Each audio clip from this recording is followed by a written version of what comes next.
Hola, mis queridos muchachos. Estamos comenzando la clase de lengua española 2 de,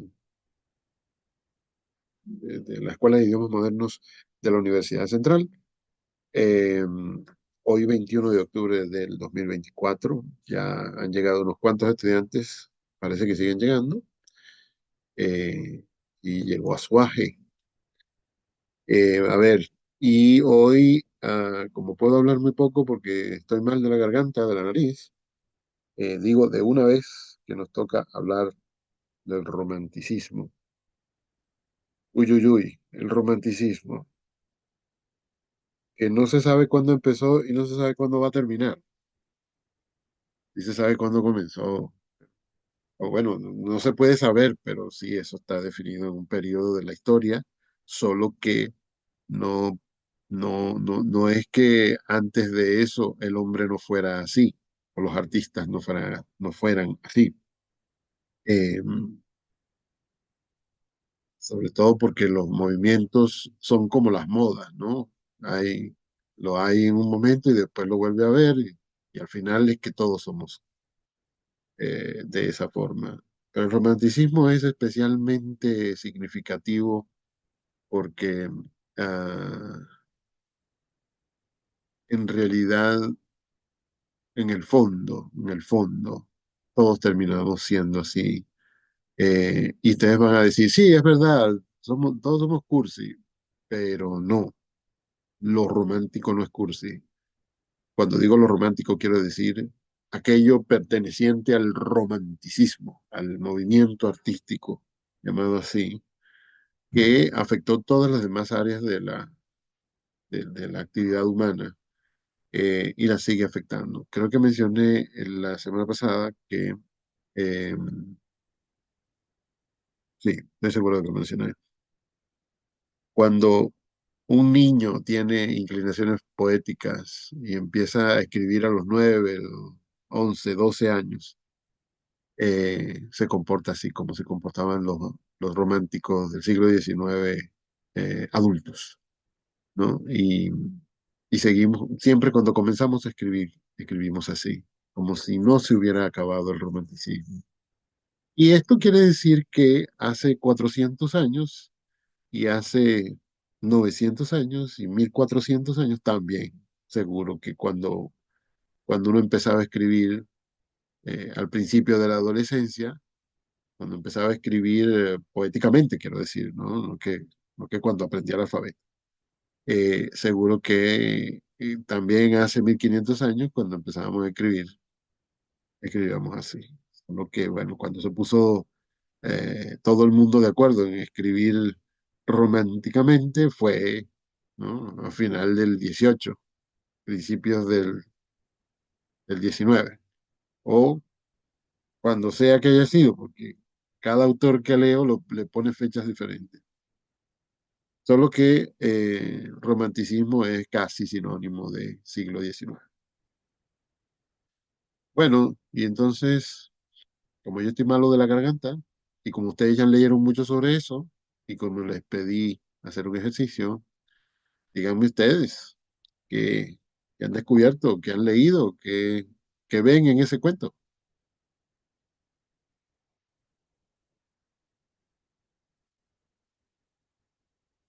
Me recuerda mucho al teatro, la verdad, porque ¿Qué? monologan como,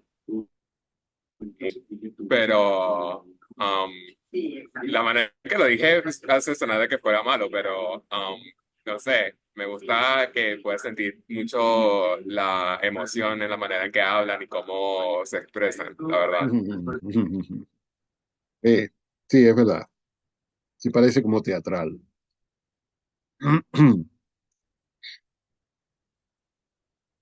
Creo que también como que siguen sus pensamientos en vez de seguir la lógica, Ciertamente. Si en no hacen guiarse eso, no. por lo correcto y Sí, no, o sea, buscar como que esa alternativa ideal, más no, a veces no se cumple, sino seguimos como que los patrones ya establecidos. En ajá. cambio aquí se ve otra perspectiva.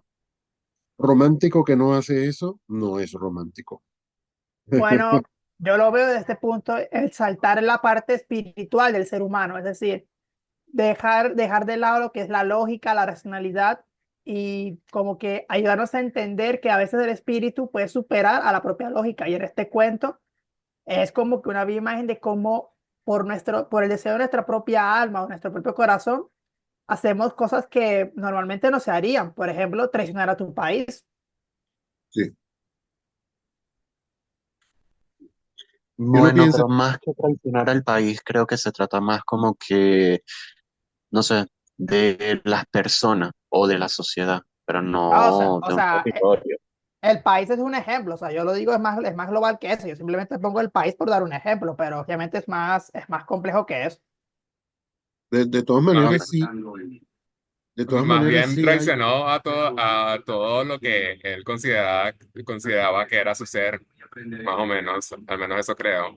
No solamente la nacionalidad, sino la creencia y su rol en el ejército, ¿no? sí, yo iba a decir más o menos eso que dice Hidalgo, que sí está implícito en el cuento el concepto de país, de nación, de cultura, y el muchacho de la película, por amor a esta muchacha, abandona su bando en la guerra, abandona su religión, su cultura, está dispuesto a sacrificar incluso eso que es tan inmensamente importante. Iba a decir tan inmensamente importante para los musulmanes, pero que en realidad lo es para todos, ¿no? Y él está dispuesto a sacrificar eso porque lo importante es lo que uno siente, ¿no? Así piensan los románticos, de ahí así sienten. Es decir, que no es descabellado en realidad decir que está dispuesto a traicionar a su país por ella.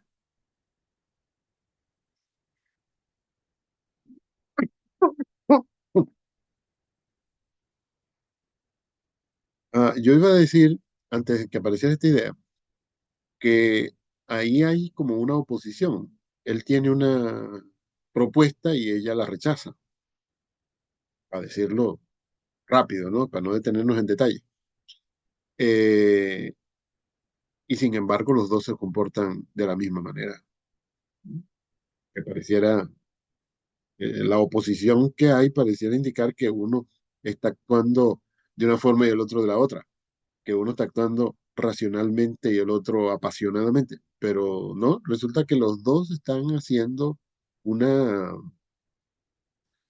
bueno, al final del análisis uno termina diciendo, están haciendo una tormenta en un vaso de agua, que a veces yo le digo a algunas personas, mira, tú estás haciendo una tormenta en un cuarto de vaso de agua. No, ellos no están haciendo una tormenta en un vaso de agua, pero sí un poco, porque eh, están, eh, bueno, a nuestros ojos posteriores al romanticismo, sí están como exagerando, ¿no? Eh, y nuestros ojos no solo son posteriores al romanticismo, sino que ya el romanticismo era posterior a la época de esos personajes, porque estos personajes están como recién saliendo de la Edad Media y el romanticismo fue en el siglo XIX. Y ahora ya nosotros estamos en el XXI. A nuestros ojos, ellos están, él por lo menos, está proponiéndole a ella que se olviden de todo y que se vayan. Punto, ¿no? Y entonces ella no está de acuerdo y uno puede decir, bueno, aquí viene la razón, ¿no? La muchacha es la que está usando el pensamiento. Pues no, ella también está dejándose llevar por el corazón, iba a decir por los intestinos, ¿no? Por las tripas. Y prefiere la muerte. Antes muerta que sencilla.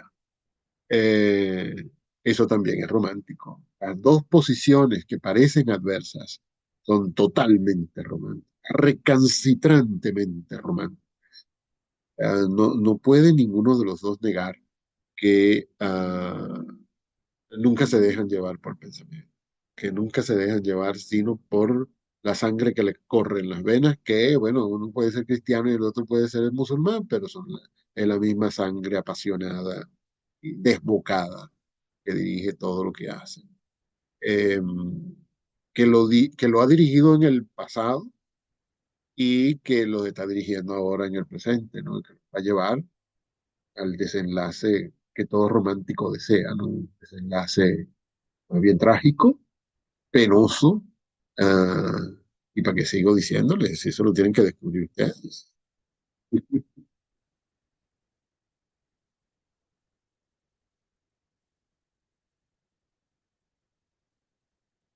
Cuando digo penoso, quiero decir doloroso, pena de dolor, no pena de vergüenza, que son pocos los lugares, por cierto, pocos los lugares de la lengua española donde pena significa vergüenza. Y uno de esos lugares es Venezuela.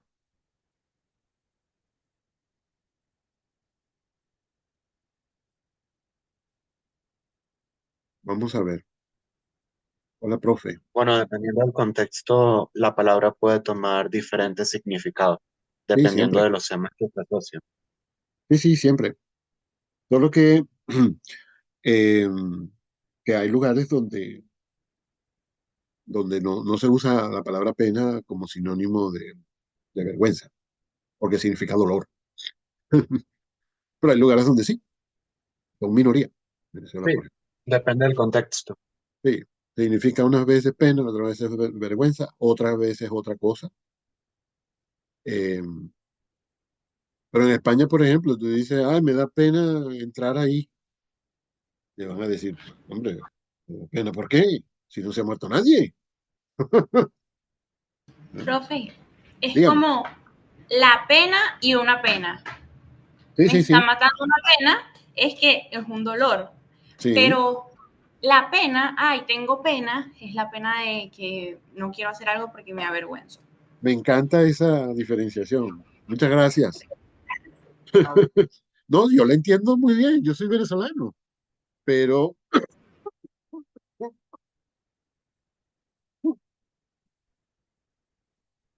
perdón, la gripe no es venezolana. Yo la entiendo muy bien, pero he descubierto que hay lugares donde nadie o casi nadie la usa con ese sentido que le usamos nosotros. Estoy viendo algunos chats para ver. Cuando el hambre toca la puerta, el amor sale por la ventana. Eso tiene que ver con lo de hoy. Sí. ¿Por qué dices eso, Velázquez?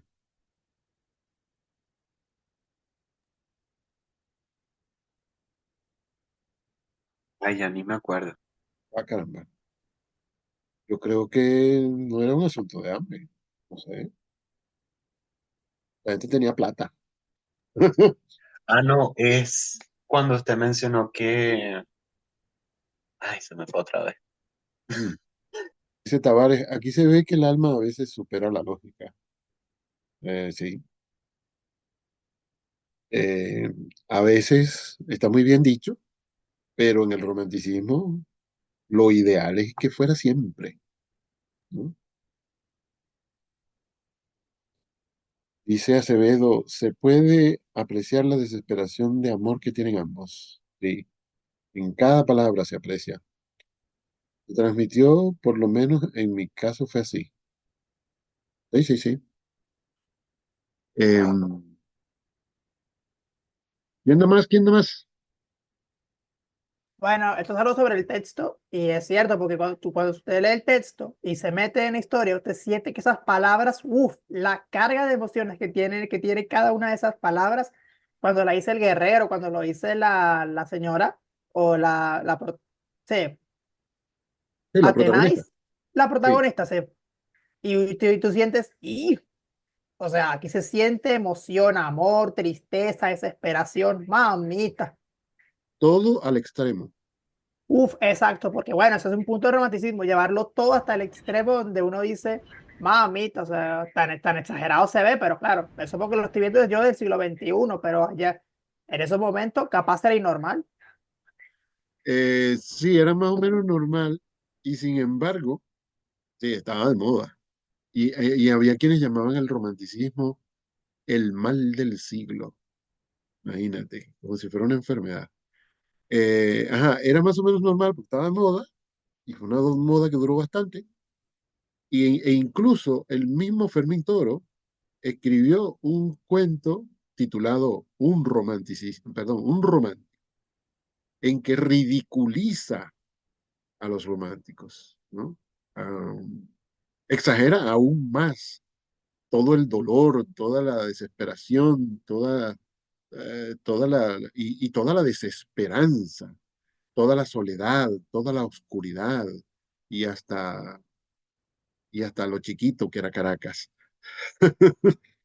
Em, Porque esta historia sucede ¿cómo es que se llama?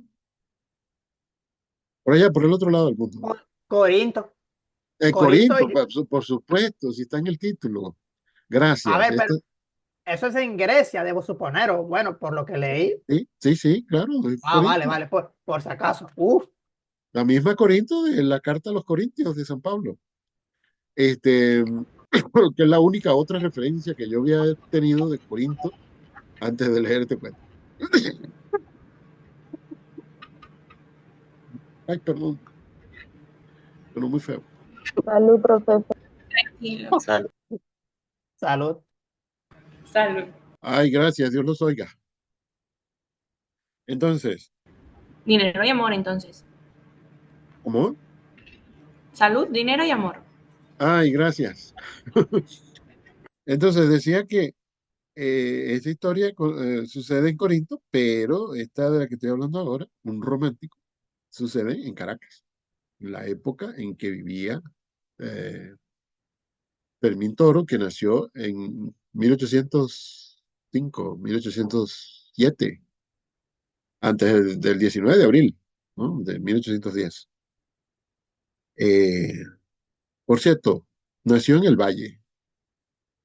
Siempre ponen eso así como en el pueblo del Valle, por allá, porque eso era lejísimo de Caracas, como Chacao, que era lejísimo de Caracas. ¿Quién es del Valle? Yo. No, yo no soy del Valle, pero en Caracas vivo en el Valle. No hay más nadie que sea compatriota de Fermín Toro. Creo que no. No. Ah, qué lástima, no me pueden dar la cola cuando se acaba la clase. Entonces, era todo lo que quería, que tener una cola para después de la clase.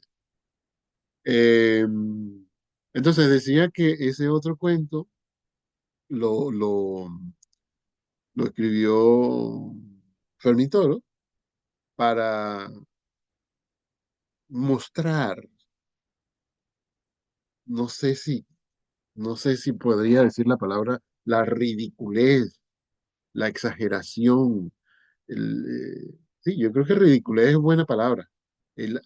Como veía mucha gente, la visión que tenía mucha gente de los románticos, ¿no? Que los veían así como que, ay, mira, pero por favor, uno puede estar enamorado, pero no tiene por qué andar por ahí todo el tiempo con cara de pena, de dolor, de desesperación, porque que se va a morir la novia, que se va a casar con otro, que no la puedo ver nunca, que yo no tengo dinero para casarme con ella, que ella no tiene dinero para casarse conmigo.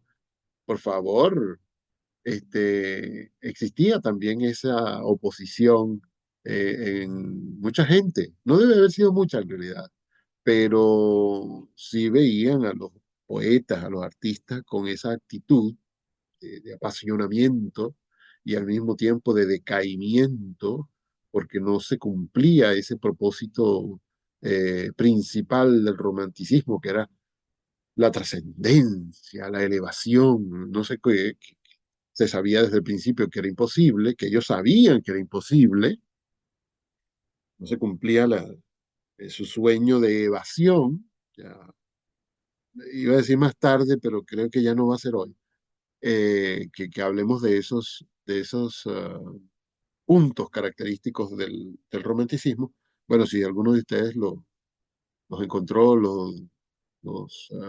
anotó, lo que sea, y si desea hablar de eso, por supuesto que lo puede hacer. Pero como los románticos sabían desde el principio o descubrían durante el tiempo, después de haberse vuelto románticos, que nunca en la vida iban a poder evadirse de todo lo desagradable de la vida, de lo que no era sentimiento, de lo que no era antiguo, de lo que no era el amor, de lo que no era la justicia, de lo que no era bueno, brillante, hermoso, etcétera. Como comprendían desde el principio o llegaban a entenderlo en algún momento, entonces la única evasión posible era la muerte, ¿no? El único viaje que lograban hacer o que comprendían que podía satisfacerles ese deseo de viaje, ese deseo de evasión, ese deseo de alcanzar la belleza, alcanzar el ideal, alcanzar lo sublime, era la muerte. Mismos se suicidaban, ¿no? E incluso uno de los grandes libros románticos, de los primeros incluso, ¿estás diciendo algo, Bravo? No, profe, disculpe, se me activó el micrófono y se me cayó No, el teléfono. ok, perdón. Entonces, mira, dice Arias que ella es del Valle. Compatriota, ¿tienes carro? Bueno, no puedes abrir el micrófono. Está bien, después me dice. Como no lograban esto y la única evasión que quedaba era la de la muerte, ¿no? Eh, incluso había lectores, que no eran poetas, que no eran escritores, pero con las obras terminaban cogiendo ese camino. Uno de los libros más importantes y de los primeros que se publicaron en el romanticismo, que son las cuitas del joven Werther, que yo les he mencionado, escritas por el gran Johann Wolfgang, o como se pronuncia, Werther, perdón, Goethe, por el gran filósofo, poeta y escritor eh, Goethe. Ese libro, una vez que se publicó, inició una ola de suicidios entre los jóvenes que leían el libro, que es una cosa que daba dolor, daba pena. El propio Goethe, un día que estaba de vacaciones con un amigo en algún lugar, el lugar donde vivía el amigo, ¿no? Fue de viaje y se hospedó en casa del amigo. Y un día, estando ahí, llegó alguien, eso lo contó el amigo en un libro que escribió. Llegó alguien, un sirviente, un campesino, a contar que acababan de encontrar a una niña, una muchacha, no era una niña, una adolescente, una mujer joven, que le habían encontrado una muchacha ahogada en el río y que estaban buscando gente para ir a rescatarla, para llevársela a su familia, qué sé yo. O sea, Goethe y su amigo fueron a ayudar. Y, y entonces sacaron a la muchacha del río y le limpiaron el rostro y vieron que era fulanita, la hija de fulano, y vamos a llevársela. Y cuando llegaron a la casa, bueno, la familia desesperada, etcétera, y cuando la estaban, no sé, supongo que la iban a preparar para enterrarla, descubrieron en la ropa un ejemplar del libro Werther, escrito por ese señor, uno de los señores que fue a sacar a la muchacha del río. Con lo cual le causó a Goethe una impresión y una pena, un dolor, una perturbación importante, no solo durante las vacaciones, sino durante el resto de, no sé si se habrá sido el resto de su vida, pero un tiempo, me imagino, ¿no? Que había indicios ahí de que, tal como había sucedido con otra gente que él nunca había conocido, esta muchacha había leído el libro y posiblemente debido a eso fue y se lanzó al río y se mató, ¿no? Porque, bueno, es sospechoso que precisamente el libro que está causando suicidio aparece en la ropa de esta muchacha que se suicidó. Eh, una cosa impresionante, ¿no? Yo supe esta noticia, más o menos a la edad que tienen ustedes, y me atemorizaba leer ese libro. Y lo leí bastante más tarde. Yo no lo quería leer siendo muy joven. Lo leí después. Mm, pero bueno, la, la- no solo se suicidaban los escritores, se suicidaban también los, los lectores, a veces por causa de un poema que habían leído. A mí me parece medio loco eso en esta época, pero fíjense cómo de todas maneras me dije, no, yo no me voy a meter en ese pleito. Y ahí hay algo que lo invita a uno a semejante estupidez, bueno, que sea más tarde. Eh, pero bueno, gracias a Dios no me dio nada de eso. No soy tan romántico.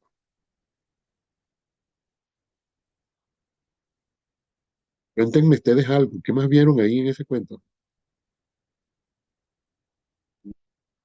Pensando en cómo usted dijo que uno asumiría que un lado es lógico y el otro, cuando yo lo leía no me parecía así.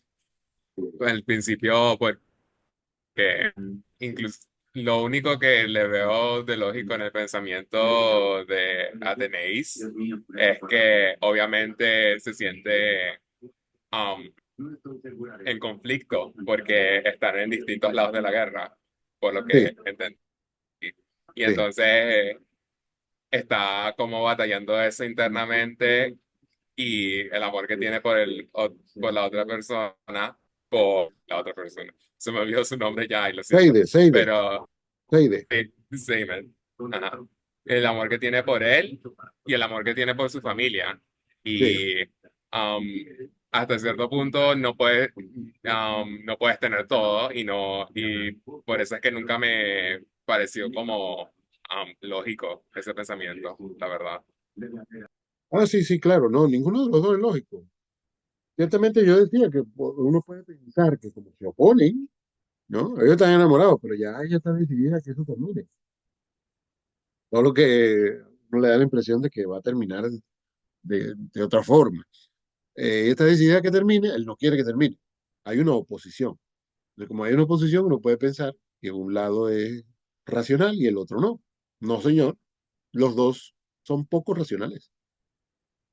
Es muy curioso eso, sí.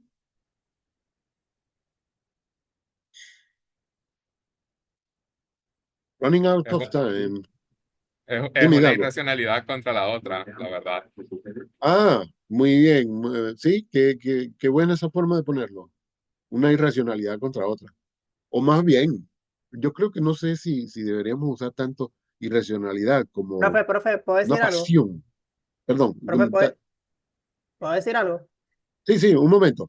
Ok, ok. Quizás sería mejor, Hidalgo, decir una pasión contra otra, porque eh, en realidad principalmente es pasión. Eso implica que no es racional, ok, sí, es cierto, pero principalmente es una pasión, un apasionamiento, una tormenta en las emociones, ¿no?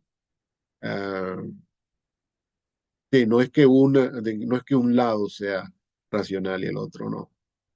Los dos son el lado del corazón, e incluso digo yo, de las tripas, es decir, del lado hasta instintivo del hombre, pero son dos manifestaciones de de ese terreno del alma humana. Sí, Tavares.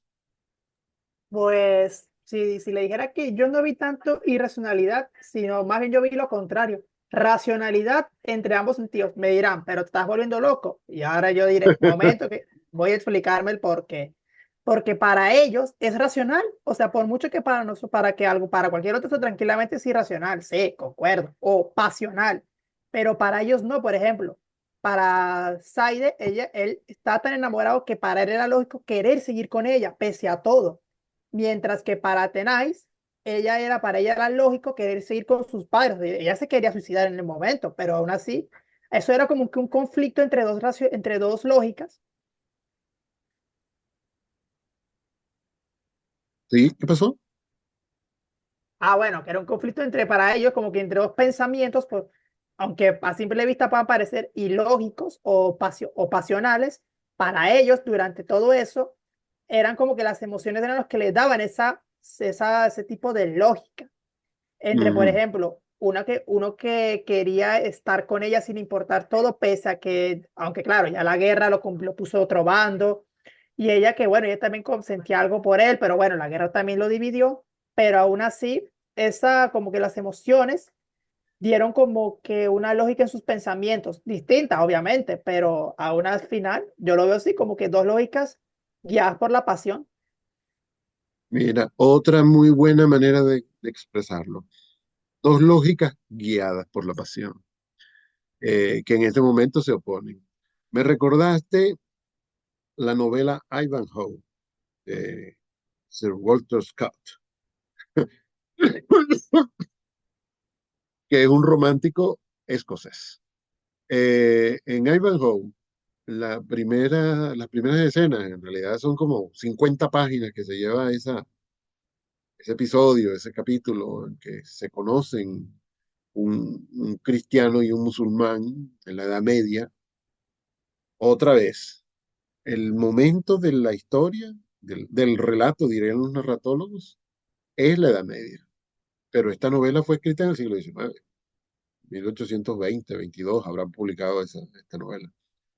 Eh, La viuda de Corinto, como ya deben haber leído ahí en el material que les envié, fue publicada en 1837. Bueno, el asunto es que en Ivanhoe se encuentran en el desierto un cristiano y un musulmán. El uno reconoce al otro como tales, es decir, el musulmán ve ahí de lejos aquel caballo que viene y dice, este es cristiano, Moca, y viceversa. El otro dice, ay, este es musulmán, hay que estar atento, porque era la época de las cruzadas, ¿no? En ese momento eran enemigos. En ese momento y en aquel lugar, porque si vamos para España, ahí en España no eran enemigos, y en otros lugares. Entonces el asunto es que cuando se acercan lo suficiente, no se dicen nada y se empiezan a dar con las espadas, ¿no? Y hay un momento en que uno de los dos, ya no recuerdo cuál, ya tiene al otro con la espada en el cuello y está esperando un movimiento mínimo para cortar la cabeza. Eh, pero no sé, alguno de los dos dice alguna palabra que hace que el otro reflexione. Supongo que yo, que el que ya casi es víctima habrá dicho algo que hizo que el otro te dijera, ah, pero eh, quizás sea un enemigo que no haya que matar, qué sé yo. Algo así, más o menos recuerdo yo. Eh, y entonces empiezan a hablar, y a hablar, y a hablar, y pasan, ya les digo, como 50 páginas hablando. Y uno se dice, Dios mío, y no van a pasar a otra escena. Esto es todo lo que va a pasar en esta página, en este libro que tiene como 400 páginas. O sea, yo ya me estaba cansando del desierto. El asunto es que lo que yo recordé de esa novela, de ese episodio, que es de los primeros, eh, es que después de que ellos se dan cuenta de que en realidad no son enemigos y de que se pueden llevar muy bien, empiezan a conversar, a contarse sus respectivas historias, a contarse por qué están atravesando el desierto, lo empiezan a atravesar juntos. ¿Por qué van solos? ¿Por qué este caballo es así? ¿Por qué el caballo que él tiene armadura?